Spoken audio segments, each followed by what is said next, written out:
Hello, my name is Eddie Tofpick. I'm Head of Technical Analysis and Senior Markets Analyst at ADM Investor Services International Limited. And here is your weekly technical analysis of Chicago wheat, Chicago corn, and Kansas City wheat. However, before we start, I just wanted to let you know that no AI, that is artificial intelligence, was ever used in the composition, production, or recognition of any of these patterns, levels, analysis, or any related items on these, my charts. This was all authentic intelligence, all my own original work, as I think you deserve to have that. So with that, Chicago wheat. A lot of things have happened here in a very short amount of time, but they can be traced back to one single pattern, a pattern I highlighted last week, a June and early July based diamond bottom pattern highlighted in bright pink on my daily chart. Once we closed outside this pattern, we had a strong move higher through the green short medium moving average, which is currently 627 even, and the 50% Fibonacci line of May 24 to May 25 move at 622 and a quarter, thus becoming the dominant pattern here, replacing the earlier stalled double top. I said on this pattern last week, and I quote, "Thus for the diamond pattern, we have a primary target X up in the 653.5 area, close to the 50% Fibonacci line in the March 24 to May 25 move, which incidentally is the next resistance overhead, followed by the secondary harder to reach target X1, up not too far beyond target X up in the 667.5 area. Only a significant pullback below the green short medium moving average would cast doubt on this pattern, though as always, it may still be hard and take some time to reach the topside targets." End of quote. Well, as you can see, time was not an issue, as both the primary target X at 653.5 and the secondary target X1 up at 667.5 were both easily reached, with prices now halting, well, for now at least, at the overhead bright red neckline extension, currently at 709 3/4 to the small October to November 2020 head and shoulders top. For how long this will hold prices down, well, I'm not too sure about that. But we do have beyond this further resistances from the October 2013 high at 720.5 and the March 2014 high at 725.25 before we reach the newly drawn bright green upper time, currently at 736.5 of the late December 25 to late June 26 bullish Andrews pitchfork. This pitchfork is untested, or rather the bright green upper time has not been tested, but we did see prices utilize the bright green middle time earlier, currently at 662 even, as a support, and that ought to count for something.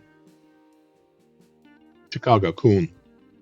The market since mid-May moved down in what was ultimately a bright red descending expanding wedge pattern until it reached a very, very substantial support, and that was the dark blue May 2020 to date uptrend. That's right, a 6-year-old uptrend that still works, and it's currently at 406.25. Now, 3 weeks ago, I commented on this situation thus.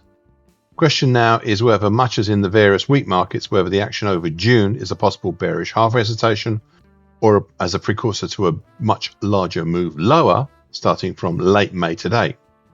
Right now, in my opinion, unlike the wheat markets, it does not have the structure of a bearish half hesitation, especially as I suspect the support lower down of the rising dark blue May 2020 today uptrend looks like potentially ominous support.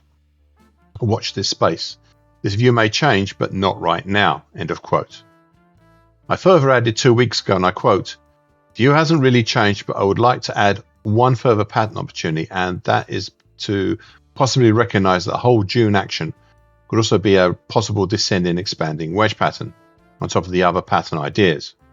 Watch and see how this develops." End of quote. We had this develop and indeed break higher, prompted by the pipe bottom formed on the dark blue May 2020 today uptrend out of the descending expanding wedge pattern. And I said last week, and I quote, "Thus giving us a primary target for the pattern, target X2 up at the 446.5 and the secondary harder to reach target X3 up at 451.25. Now in the way, and we can easily see the impact that these roadblocks have had this week, are the three main moving averages.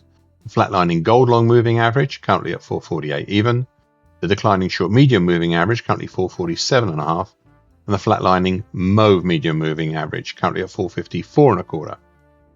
In addition to these, there is also the pink lower trend line, currently at 452.25, of the July 23 to January 24 descending triangle, and a 50% Fibonacci line for the whole of 2025 at 454.75.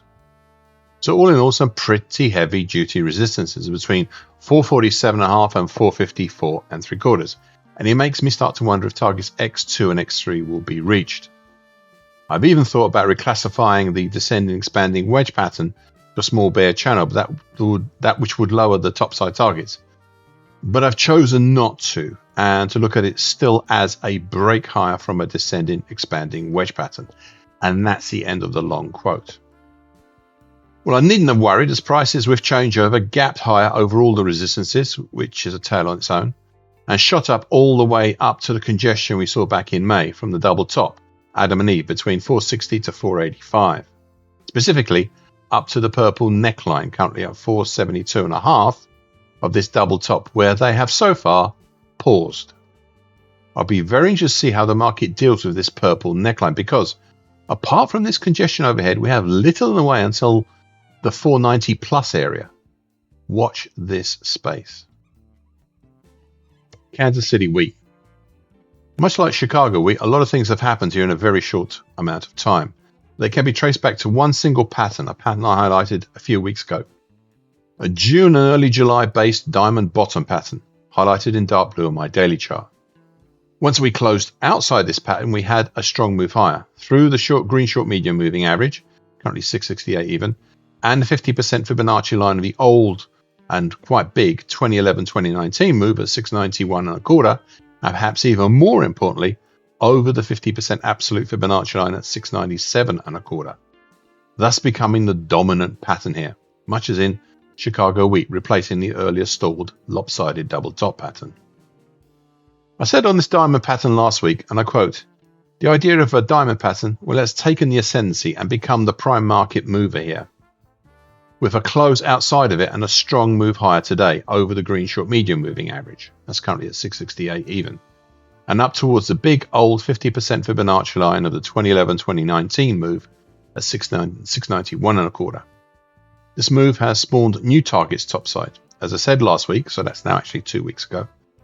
And I quote, "So with this move higher, it has given us some fresh targets topside, with a primary target X3 up in the 691.75 area, right on the previously mentioned 50% Fibonacci line, and not too far above it, a secondary target X4 up in the 706.25 area, just over the 50% absolute Fibonacci line at 697.25, and under the December 2014 high at 707.25. So overall, a sharp volt face and good pattern higher, if we do not result in this action being a false break, which right now seems unlikely." End of quote. Quite a long quote, but it's the end of it now. This indeed was not a false break. Prices have risen as far as the combined June 2014 and 2022 low at 748, which also happens to be what halted the market back in mid-May and at 750 even. In the process, both the primary target X3 at 691.75 and a harder to reach secondary target X4 up at 706.25 were easily reached. We do have further up resistances between 760 even and 764.5, including the May 24 high at 760, as well as that high we saw back in May at 750 even, which is a little nearer. However, I will draw your attention to a new pattern I've drawn, a bright red start of April to late June bullish Andrews pitchfork.